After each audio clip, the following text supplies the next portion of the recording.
While Americans were obsessing over every tiny detail of the Scott and Lacey Peterson case in 2004, an even more shocking family massacre was unfolding that involved children born of incest and a deranged patriarch who looked towards David Koresh and the Waco cult as his inspiration. On March 13, 2004, authorities discovered a stack of bodies in the back room in a small home in Fresno, California, along with 10 antique coffins. The victims ranged from ages 1 to 25. They were stacked in a blood-soaked pile of clothing, so entangled that it took hours for the police to confirm the number of dead victims. Earlier that day, Fresno police had been summoned to address a child custody issue, and a standoff ensued. During the course of the standoff, Marcus Wesson, who at first appeared cooperative, fled back into the house and locked the door. Then came the sound of several gunshots. Shortly thereafter, Wesson reappeared in the doorway covered in blood. 2 of the victims were Wesson's daughters. The other 7 were children he incestuously bore with his daughters and nieces. All of them were under 8 years of age. Each victim had been shot through the eye. Records suggest that Wesson fathered up to 18 children with 7 women, the majority of whom were his daughters and nieces. Wesson's other children, who were not present inside the house, survived the incident. But let's start from the beginning. Marcus Wesson was born in Kansas in 1946 and was raised as a member of the Seventh-day Adventist Church.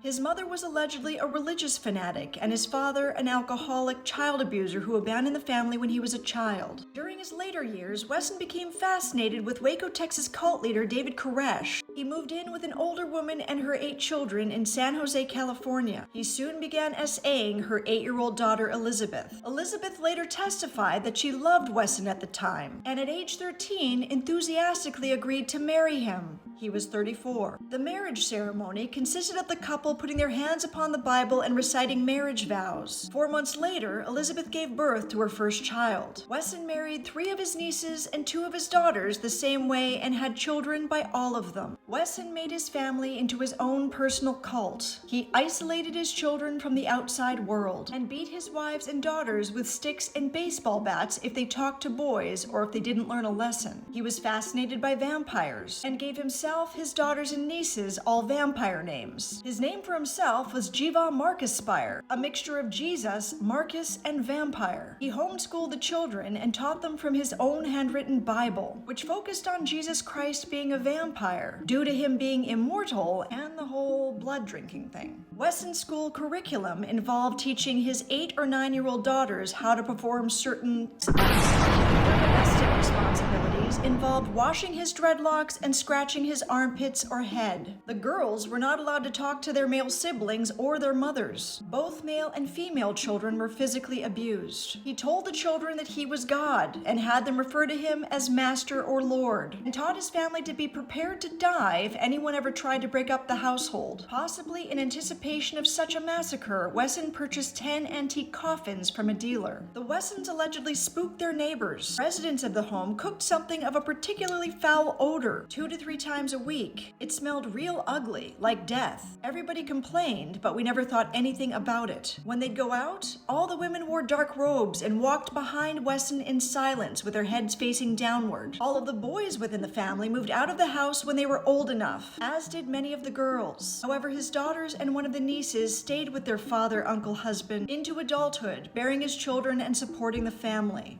As mentioned in previous videos, the motivations behind family massacres like these, carried out by fathers, are typically connected to incestuous crimes against children, likely due to some narcissistic sense of ownership. The primary trigger for the murders was a visit from 2 nieces who had moved out of the household and wanted their children back. He refused. Wesson was convicted in June 2005. So how did our national media virtually ignore this horrific case? During 2004 and 2005, Americans were fixated on Scott Peterson's murder of his wife Lacey and their unborn son. News channels reported breathlessly on the smallest developments and scrutinized Peterson and his mistress Amber Fry and the lawyer's performances. Of course, there's an obvious difference between the 2 criminals, which might give a clue as to why one story was all but ignored. The Wesson family massacre represents the largest mass killing in Fresno since 1993, and the mayor of Fresno said the city would never be the same.